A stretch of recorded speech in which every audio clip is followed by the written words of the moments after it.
Goalie news, April 26th. We're gonna get right into it. Eastern Conference, Carolina Hurricanes versus New York Islanders. What a grudge match it has been. Hurricanes are up 3-1. I think they have a game Tuesday, which is the time of recording for us. So yes, it is a day late, and these stats have changed. But Rantna has started all the games, which has been a bit surprising for us. We were wrong on that. We've been wrong quite a bit, actually. He has 2.46 goals against average, 91.5 save percentage. Pretty good. Pretty good. Doing his job. The Islanders started Ilya Sorokin. No surprise there. But the big surprise is his goals against average at a 2.96. That's pretty high. But he also has a 91.7 save percentage. Are you still thinking Hurricanes in six? Yes, I'm still thinking Hurricanes will get it in six. I think Islanders are going to grab another game, and then Hurricanes will take it back. Perfect. I think my guess is out in Islanders in six. So No. here's to Islanders in seven. What I didn't account for is the pure grit that the Hurricanes have, Yeah, right? They are a workhorse team and they're just able to get the job done. yeah. Terrible overlook on my behalf. Boston Bruins versus Florida Panthers. No real surprise, but Boston's leading 3-1. Kind of a surprise that's not a sweep. I had it in a sweep. Again, I'm wrong. Cody has it Boston in 5, so he's very much on the mark. Allmark got ejected from the game. What game would that have been? 4? Game 4. Game four was awesome. Yeah, Good for first. him to stand up for himself too. Yeah, standing up for himself and kind of his teammate. Yeah. After your Matthew Tkachuk had kind of a dirty hit, and then going after Allmark, like kind of questionable whether or not it's intended. Like you have a hot goalie, try to push him off his game a little bit more, but you also have to think the goalie that they have as a backup is also a top 3 goalie. So Yeah. I don't think it's going to help you very much. Well, and I think that goes to show too how deep they are with their goalies. That Allmark, he left the ice and Swayman was laughing at him, give him a fist bump. It's like that just goes to show Swayman's not nervous to get in that net, and Allmark's having a good time. They're in the playoffs. Typically, you're a little bit nervous getting thrown out of a game as a goalie, but when you're Boston right now, I don't think that's a matter of being nervous. I don't think they feel very much pressure in the sense of the first round. I think they'll start feeling the pressure later on. But you also have to. Did you hear the audio for that clip when Allmark was leaving? No, I didn't. So he's like, "Hey, you're in. Hey, Swayman, you're in." And Swayman's just kind of laughing. He goes, "All right, love you. Yeah, see you in a minute. Love you too." Like, just just two friends just going at it. That's awesome. Uh, Allmark has started all the games and he has a 2.69 goals against average, 91.3 save percentage. Obviously, it's not a 1 point whatever he had during the regular season, but I guess he'll do. Swayman played 3 minutes, made 1 save. So he is unbeatable currently. Good for him. On the Florida side, as was expected, Alex Lyon played the first 2.5 games, getting 1 win. Right, he kind of did his job, and his numbers aren't the worst numbers in the playoffs right now. But in that half game, Bobrovsky came in for them and started the next game. I'm gonna have to double check that real quick. He But started game 4, 4. I think he came yeah, into game 4 and he let in no, 6. he came into game Came into three, game 3, but started started game. game 4. I think that's what we were calling That's last exactly what podcast. we expected. Lyon's gonna come in and then Bobrovsky's gonna take it. But Yeah, now what do? Bobrovsky 6-2 game, throw him back in net experience, or throw a guy who has a win in the series? honestly, it's kind of a flip of a coin. I think you would go who gives the team the most confidence. I think it's the guy with the win, Yeah. right? It's do or die. Lion has a 3.02 goals against average and a 90.2 save percentage. In fairness, he's kind of doing his job. It is a crazy matchup. Like, no one's picking Florida out of this unless you're an insane Florida fan. So it's kind of like who's going to get the job done or who's going to do the job with the least amount of bleeding, Yeah. right? Do we have a reasoning of why Lion left the net in game 3? Didn't he just get pulled? Yeah, he might have, but I'm just looking at his stats. He let in 3 on 26. Like, that's not, in a goalie aspect, that's not a reason to get pulled, but you also have to look at how the goals went in. Maybe they're quick goals. I'm just trying to look up. They scored in the first, second. It could also just be change in momentum. Yeah. Panthers got 2 back at the end of the game anyways. They were down. It looks like he let in the third goal, his third goal in the third period. The type of goals as well. Maybe they're Yeah. just kind of all distance shots. Yep. Game 3. It was only 4-2. Yeah, that's what I'm looking at. That's a surprise to pull a guy for that. But to say they did come back to make it 4-2 to finish that game out with Bobrovsky back in the net. And I'm just looking, I'm watching the third goal that he let in, and it was a shot from just above the dot on a breakout, like on a 2-on-1 Yeah. breakaway. Shot from a breakaway at the dot. Glove side. Yeah, it's bad. I mean, it's Pasternak shooting it. Yeah, I think it was honestly just to get change momentum. Yeah. And it seemed like it worked. Yeah. Right. Would I have started Bobrovsky in game 4? Probably still yes, even though he let in 1 on 6 shots. But would I start Bobrovsky in game 5? No. I think I'd go with Lion. Yeah. Anyways, New Jersey Devils, New York Rangers, crazy series. It's tied 2-2. Vanacek started the first 2 games, game 1, game 2, had a 4.52 goals against average, 82.7 save percentage. So they switched him, right? They switched him with how do you say that name? Akira Schmid. He started both game 3 and 4, winning both with a 0.91 goals against average and a 96.6 save percentage. This guy, I think, will dictate the series if he's able to keep these numbers up and keep the way he's been playing going. Yep. Do I think the Devils are going to go far? No. Second round, eliminated for sure, right? Mm-hmm. If the Rangers make it through, they have the capability, I think, to make it to the third round. But Schmid will essentially be kind of like the Ottinger of last year, the Matt Murray of the year before, or with a handful of years before. There's always one breakout goalie, right? That steps up. I think this would be the guy. New York Rangers, Igor Shesterkin, 1.44 goals against average and a 94.1 save percentage. Exactly what we expected, right? You have to beat the goalie to win.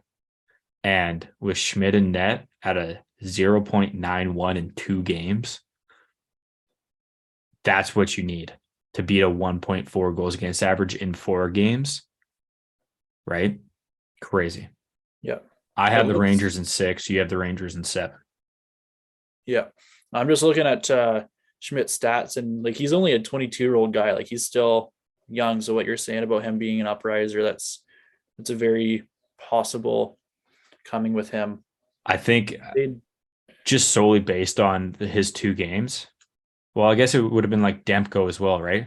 Demko and Ottinger in the last 2, 3 years have made a name for themselves in the playoffs, Yeah. right? And then had to back it up in the regular season. Same with Binghamton, kind of, Yeah. but they were all guys that made their name for in the playoffs and then stuck around in the regular season, Yeah. I'm right? So looking at his I think this is what's going to happen with him. Like I'm looking at he will be his in the NHL next year, full time. yeah. He's played 24 career games and he's a 9-9 right now with 2 overtime losses. He is a 269 and a 902. So rookie goalie, it's good stats. Yeah, You're doing what you need to do. And with I guess he had a 213 this season alone and a 922. Like that's good. that's very good, That's right? very good for rookie. Maybe the Rangers have found their guy, right? They've been bouncing around guy to guy. Mackenzie Blackwood made a decent name for himself as Steady Eddie, but the trade with for Corey Schneider kind of gave them a deficit because it did not go the way they wanted to many years ago.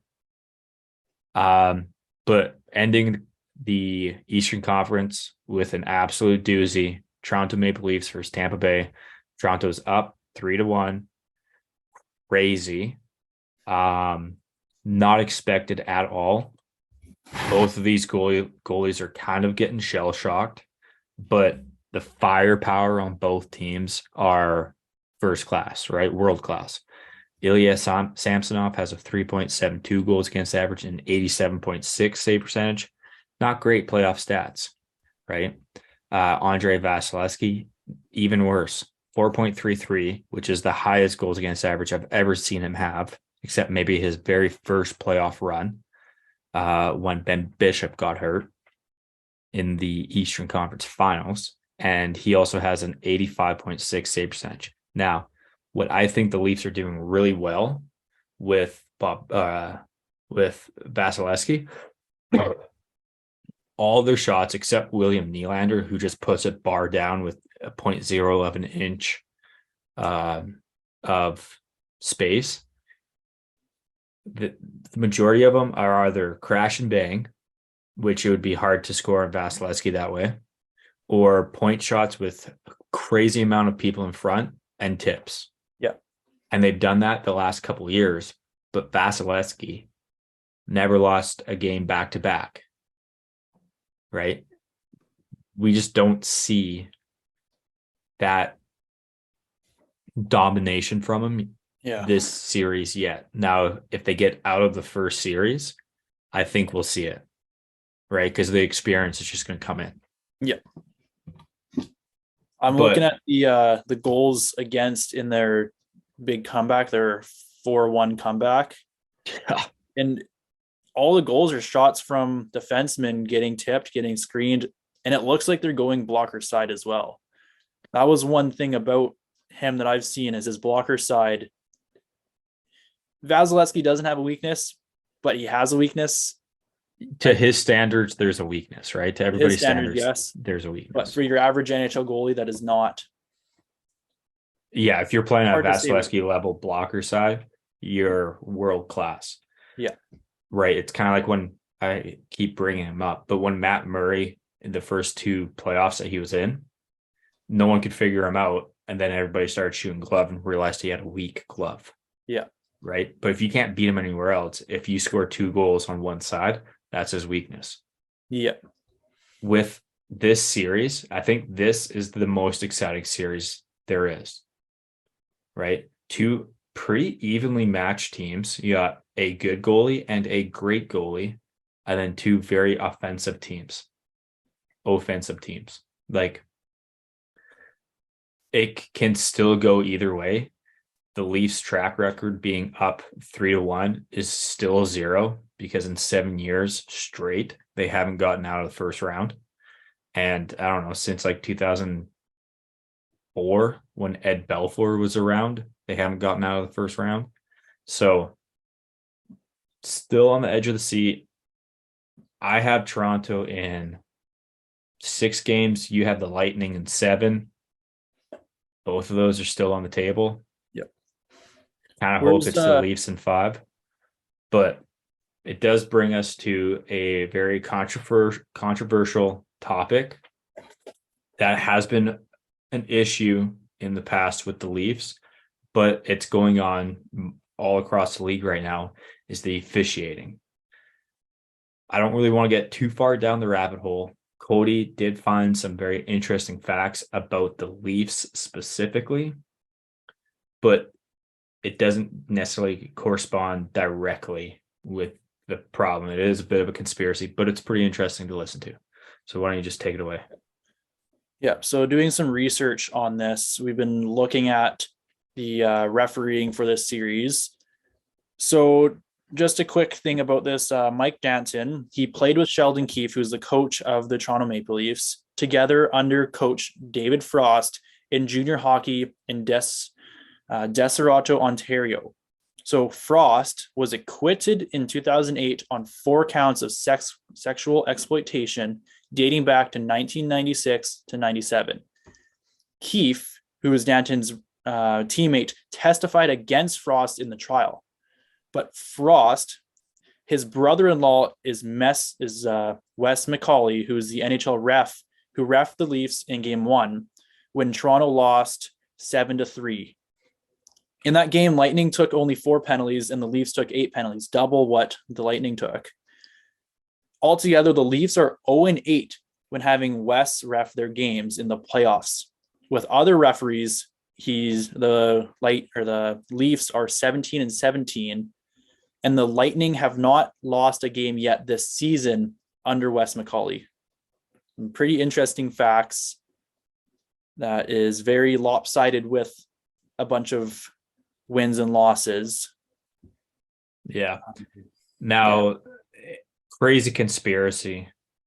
0-8, I think for a team that's never been out of the first round is very possible. Yep. Right. That record also goes back to before Keefe was a coach with the Leafs. He was a coach with the Marlies, but I don't think for the conspiracy to happen, that would really matter. Could it be a coincidence? Maybe. The penalties for Game 1 was also 8-4, right? And both teams went 50% on power play. So, like, you take away the penalties, the penalty goals. What was the final score? 7-3. 7-3. So it would have been a 3-1 game, right? So it didn't really change the outcome. It just changed how many goals there were for this round, right? Conspiracy, yeah. It looks like there's facts, but again, it'd be kind of crazy. Yeah. Well, then talking about the reffing situation, the referees of that game have now been moved over to the Minnesota Wild and Dallas Stars series. They've been, would you say, relieved of their duties of that series? I think that's how it was worded. And then they got into controversy, aka bad reffing. But it's the playoffs, and there's always going to be a lot of noise around missed calls or calls that shouldn't have been made. Yeah. The whole missed calls and calls that shouldn't have been made have seemed to move up. But during the regular season, how many people are focused on every single game? No. Right. When it seems like now it feels like it's the year or the years of having social media on your side, and you can say whatever you want. You can look back at the video, say whatever you want about the refs, but in game time, like if you were to see that in game time in the stands, think what you think, but you don't have the ability to look back on a replay and then yell at the refs, or that's like what you have the ability to when you're at the game or watching on TV. The refs have only the ability to see what they see in that action time. They don't have the ability to go look at it again, like what you guys get to do back at home, sitting on your couch, and then slow it down, see where he actually hits you or something. They don't have that ability on the ice at that moment. Yeah. Yeah. And I think it's a little important to say that we're not picking sides, both being players and coaches. Like, I enjoy the reps. We need the reps. I think it'd be a terrible game if we just relied on, like, air quotes, Toronto making all the calls and stopping the game when a call needs to be made. I think there was one year where, like, it seemed like every whistle they were going to the cameras and checking something, and it just slowed the game way down and just got boring. So there will always be mistakes. There will always be missed calls or calls that should not have been made. I think the ones that have been seeping through the cracks have just been a little bit more outrageous, right? Like, there's been a couple diving ones that's like, okay, well, a guy got cross-checked from behind. You're going to fall down. Like, you can't keep your balance when you get cross-checked from behind. A guy going for a hit misses and gets called for tripping. Like, that's not really tripping. Like, yeah, the other player fell down too, but the guy going for the hit, like, the player dodged a hit and just ended up getting clipped. Yeah. For me, that's a good hockey play, right? Knee on knee, that's a different story. But if you go and try to get out of the way of a hit and you fall down, you're fine, right?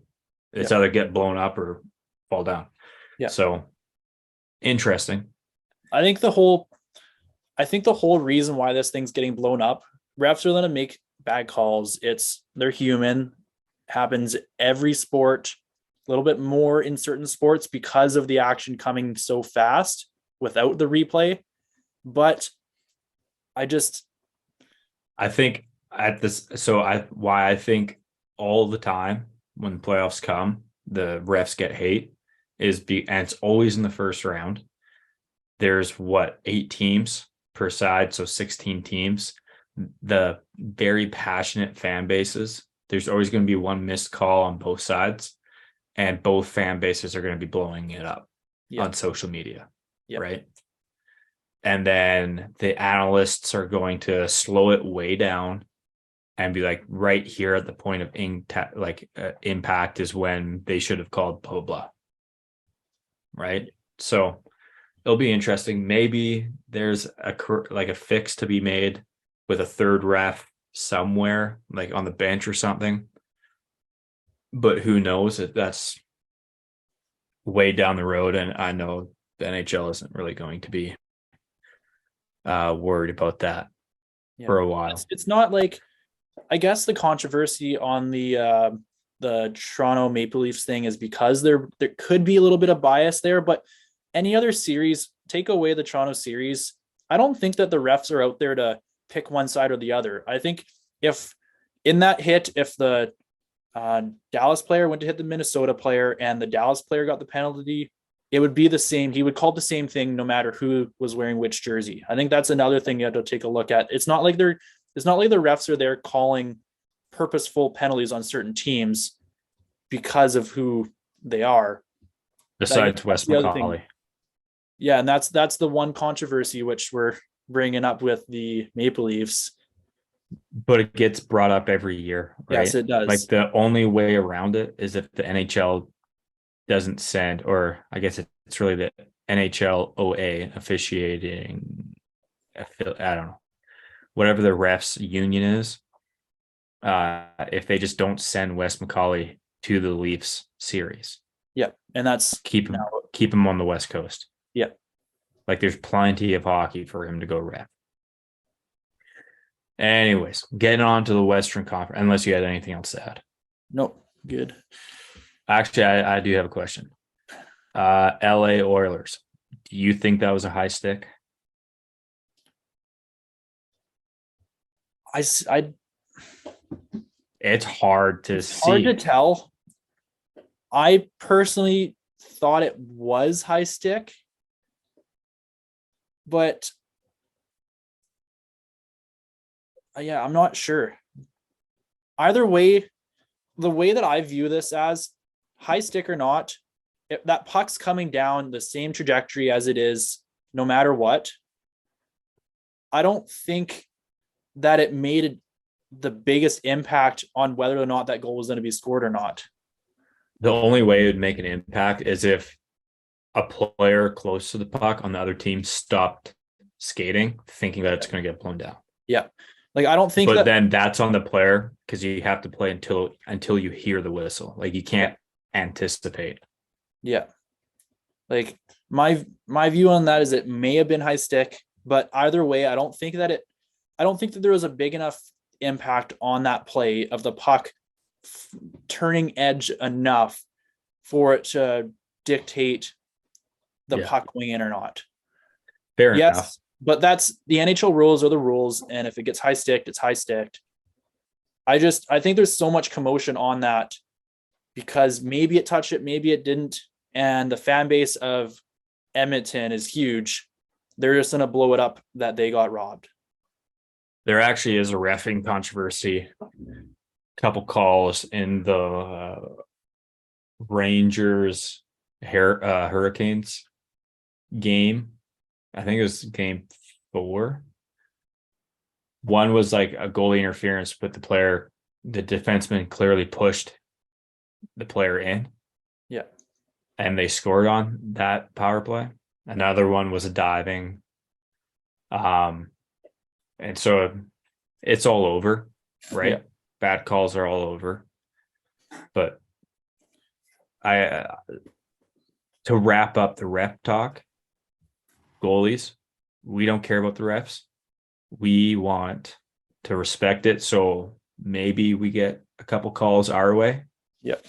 So hand the puck to the ref, say thanks, say, hey, that was a good penalty. Even if you don't agree with it, just make the guy feel good about themselves because then you're in their good books. Yep. Western Conference, Colorado, Seattle. Didn't necessarily see this happening, but it is tied 2-2. McCarr suspended for game 5, one game, for a hit on McCain. Colorado's goalie, Alexander Georgiev, 2.99 goals against average and a 90.8 save percentage. Not great. Philip Grubauer, 2.76 goals against average, 91.6 save percentage. Not great either. Like it seems like there's not a lot of goalies really hitting that high number save percentage and the low goals against average that we normally see. But maybe this is the kind of the new age. A lot of scoring. That's what Bettman wants. Yep. And so just need to find a way to outscore the other team.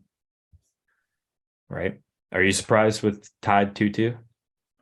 Yes, I am surprised actually, and I've been following this series a little bit more than what I normally would be, and it looks like Seattle keeps grabbing the lead early on, and then the Avs claw back in the game.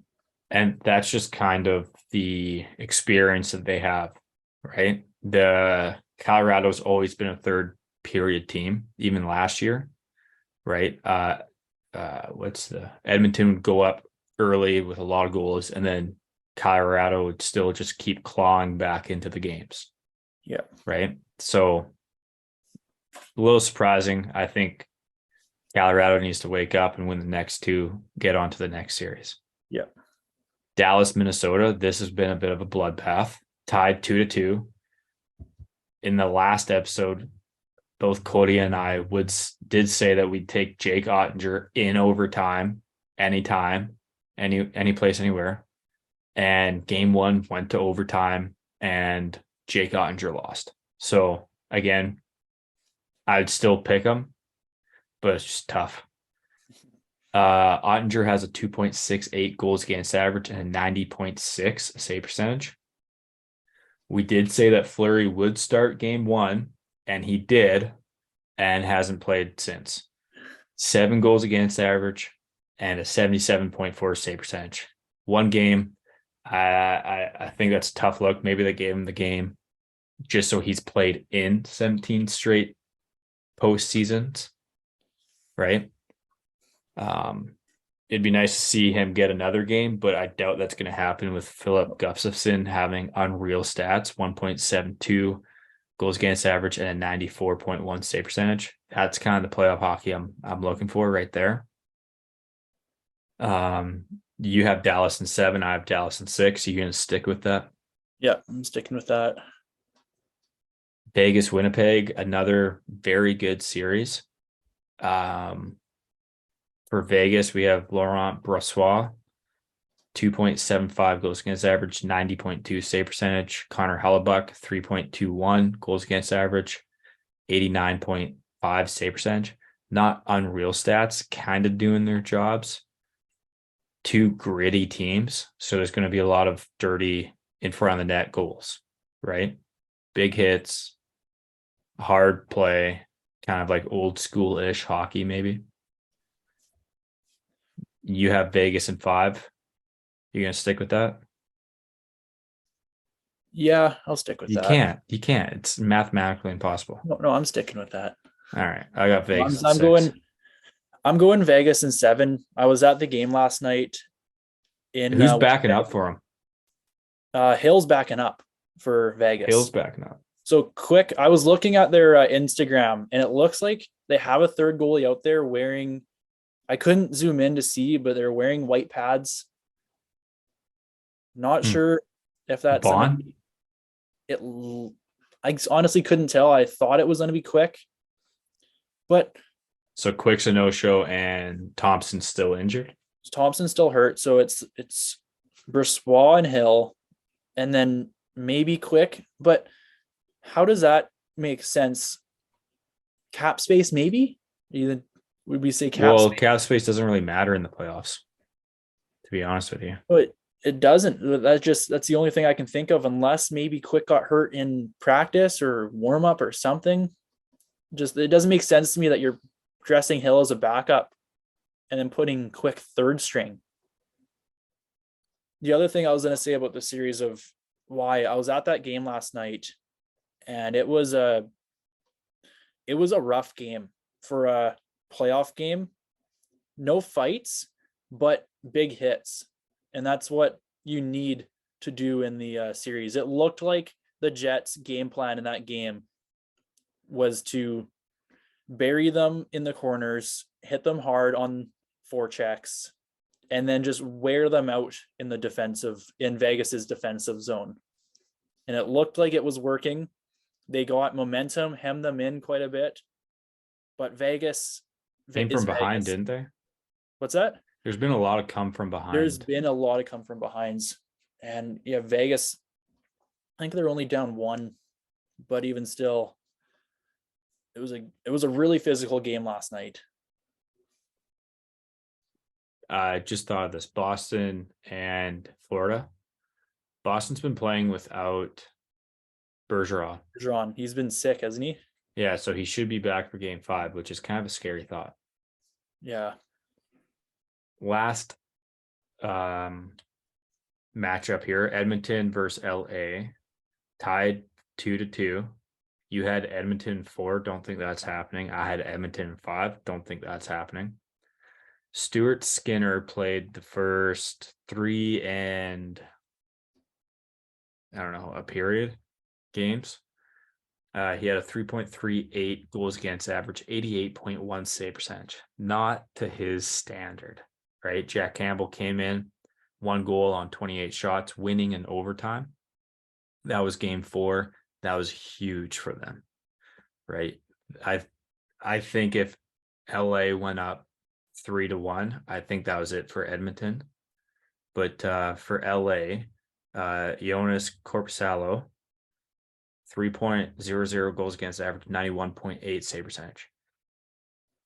Not the best stats, but with the firepower and the outmatched offensive ability, I would say that's pretty good because you're almost at a 92 save percentage and only 3 goals. Flat. Somehow it's flat. Yep. Right? So it is a race to 3, but you got to keep working for that 4th goal. Right? Skinner's 3.38. That's barely 3. Right? Get to the 3, and who can score that 4th goal first is probably going to win the game. Yep. What's your thoughts? Who are you starting game 5? Campbell or Skinner? Yeah. I'd go Campbell. He has a pretty good, he has a good track record in the playoffs. Yeah. Right? He just came and saved the day. Right? And it wasn't like a 3-minute session. It was over half a game. right? 28 shots, 27 saves, big saves too, and OT. Yeah. Give him the start, right? He's got the momentum. And if you get in trouble and he doesn't do well, go back to Skinner. By that time, Skinner should have emotionally calmed down. Like, I'm sure he's emotionally calmed down now, but there's always that voice in the back of your head, right? So hopefully he's able to silence that. Mm-hmm. I'd go Campbell. Yeah. I think the good thing about that situation is it's game 5. It's not like it's game 7. It's not like it's do or die game. Yeah. You throw Campbell in. It's a juggle, but it's always going to be a juggle, whoever you throw in, unless you're Vasilevsky or Hellebuck. And then throw Campbell in. If they go down 3-2, that's still another 2-game series. You just got to win 2 games, and you can put Skinner back in net. It's not like it's a do or die game 7. Here's something for you. Do the Lightning put in Brian Elliott? Take out Vasilevsky? I don't think you ever take Vasilevsky out a net. They asked him if he wanted to get pulled in there. He's always gonna say no. And he says no. He said no. He got the opportunity to get asked to go out and he said no. I think that's the right call, but could you imagine the shakeup that would be? I don't even know how the team would react to that. Like, would that be a thing of it's like, holy like we have to play really well, or is that going to be a thing as like are we really doing this? Like, how many games has he played this year? Like, he's probably not played many games. Like, you always see Vazzy in net. Let's just do some simple math here. Vasilevsky played 60 games this season. So 22-ish games. 22 at most. Brian Elliott, season record of 1-1. He has played 22 games. So they didn't have as third goalie up at all. It's pretty. 12 wins, 8 losses, 3.4 goals against, 89.1. So probably not. No, I can't see you throwing 2 shutouts. Yeah, you're playing for Tampa. He was drafted 291st overall. Holy wow. He's made a pretty good name for himself.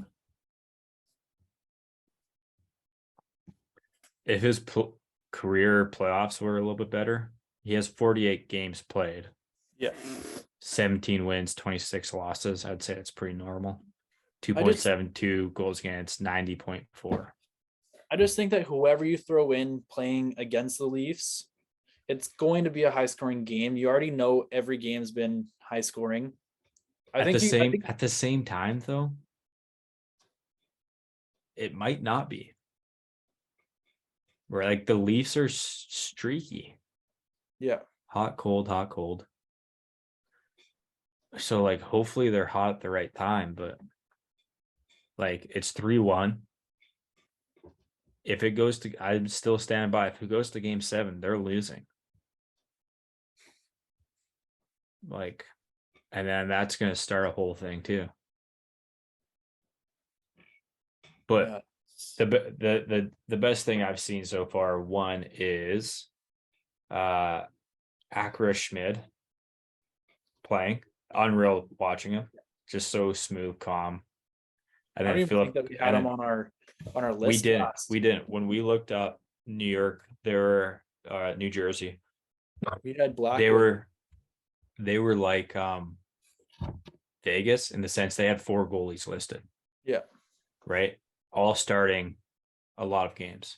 So we picked the 2 that had the most games, Blackwood and Vanacek, right? So Vanacek started, which we did call, and we were assuming Blackwood would be the backup because he was really the starter for the last 2 or 3 seasons, right? But I guess maybe he's injured and or just got beat out. So Schmid's in. Schmidt's going to stay in for the whole playoffs. Doesn't matter how far they go. And then the next best thing is Gustafsson, right? Come in, settle the team down. He's technically 2 wins, 1 loss. Go from there. I got a question for you as a goalie. Akira, I think that's what you pronounce it. Let me just try to grab his stats here. So Schmidt. Okay, so we talked before about goalies making their name in the playoffs. This, like, I think it's his first playoff games. As a goalie, playing your first playoff games, playing your first big games, do you play differently in those games than you would in the regular season? I think you have to say yes. Yeah. Even if it's not your first playoff and you're not a rookie, like you can't argue that everybody's stats normally get bumped and show a little bit better. And it's more the atmosphere instead of like the pressure.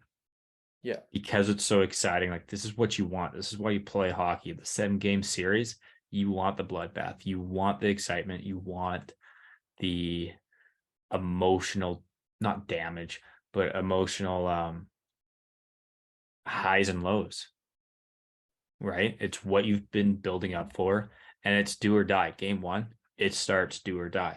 In the regular season, doesn't matter if you win game 1 because you got 81 more games, right?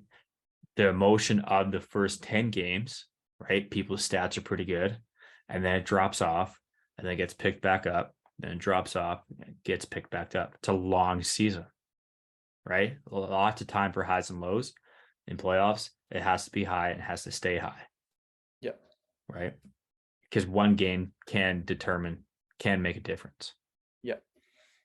Right? So yes, I think there's difference. I think for him, I'm sure in his lifetime, he's played in playoffs and he's played in big games, and he's just walking into another one of those.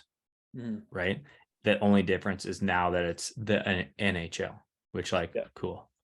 Right? What do you think a guy like him, like Schmidt or Ottinger or say Bennington when he won his cup, do you think that there's a playing style that's different from a guy like that versus Vasilevsky in the final? Do you think that there's a fire in them that's going to be different? Or do you think that the compete level is not really the right thing because they're going to be competing for the Stanley Cup? But do you think like the confidence versus compete level is going to be there on both sides, or is it going to be a bit different? I don't know both sides of who. Like a guy like Vasilevsky with it's like a veteran compared to a rookie. Yeah, a veteran compared to a rookie in a Stanley Cup final, because we've had quite a bit of rookie goaltenders make it a name for themselves in the playoffs. Throw those guys into the big game. What do you think the difference is going to be of those two goalies?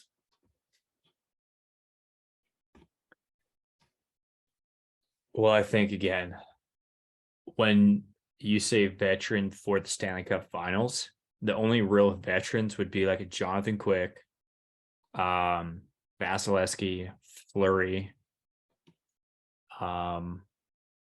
maybe technically a Bennington, maybe a Darcy Kemper, but he's not in the playoffs this year because they've been there and they've won, right? Yeah. You can't be a veteran and lose. Yeah. Right. So everybody who's made it and been runners up, you have the experience of getting to the conference finals and winning. Great. But then you haven't won the big 7-game series. Yeah. So you're not a veteran there. So okay. if for me, if it's a rookie in there, it's the same as like a 15-year veteran who hasn't won. Mm-hmm. If anything, the rookie's better because he's not emotionally scarred, air quotes, scarred from losing so many times, right? He's not thinking, oh, this is the last chance, right? Or like been fighting and being like, okay, this might be the only time because it's my only time I'm gonna get there, right? Like Carey Price, like Henrik Lundqvist, right? Yeah, they only made it to the finals once. Carey Price is a great example of that. Like you have a guy like Carey Price versus Vasilevsky, who has a couple belts or a couple titles under him. I think the question that I'm asking is, do you I think think that was Vasilevsky's first. he has 2 now, doesn't he? He does, but I think Montreal was the first. Okay. Well, basically what I'm asking is, do you think that there's a difference in playing style versus basically fire versus confidence, like rookie versus vet, fire, confidence? So yes, and you can see it in the teams, right? Yeah. Are we getting the best Tampa Bay Lightning team in the first 4 games? Probably No. not. No.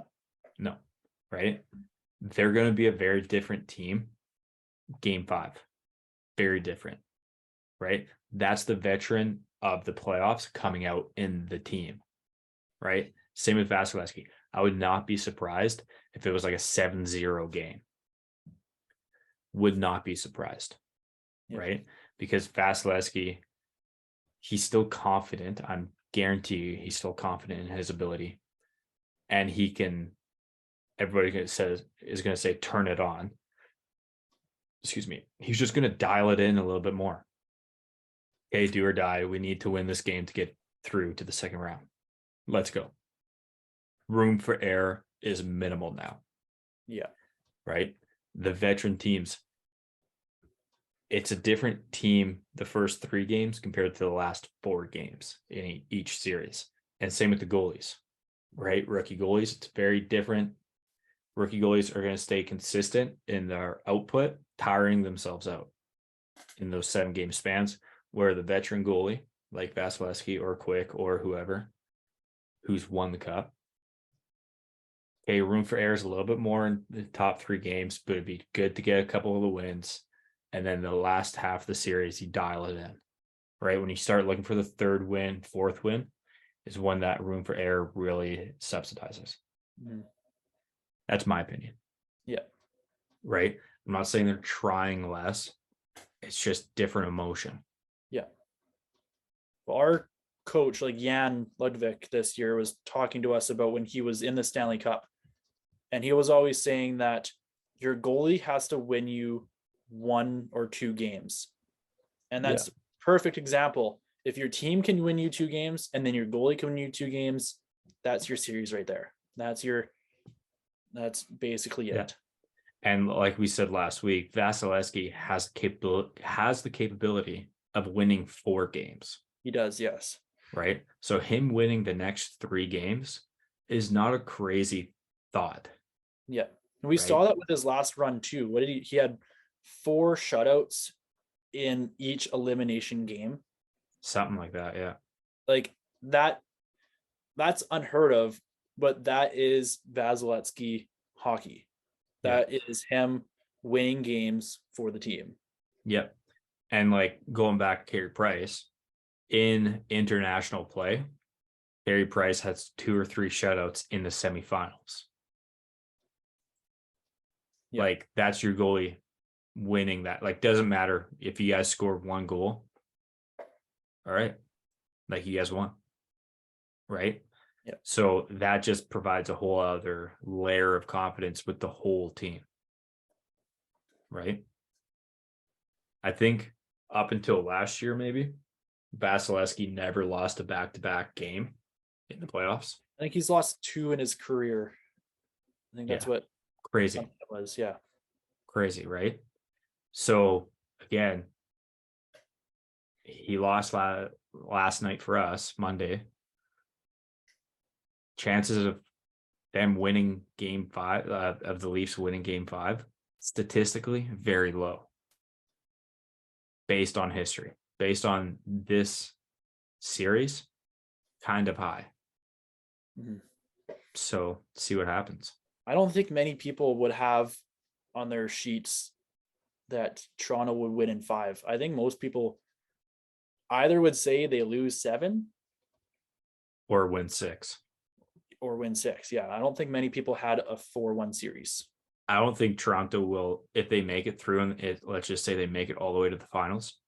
I don't think they'll sweep any team. No. I don't think they really have the capability. And it's because young, energetic, potentially overthinking people. yeah, like emotional Yeah. roller coaster team. Like Yeah. they're They're down. not steady Eddie like the Avalanche, right? Where they win in the third period, even though I guess technically the Leafs do score more in the third, but their system isn't wear down. Even Tampa, right? It's not the same team first period to the third period. So it'll be interesting. Yeah. Anyways, let's wrap up here. Awesome. Do you have anything else to add? No, that was a good talk today. All right. Thanks for tuning in. See you guys next week. Thank you.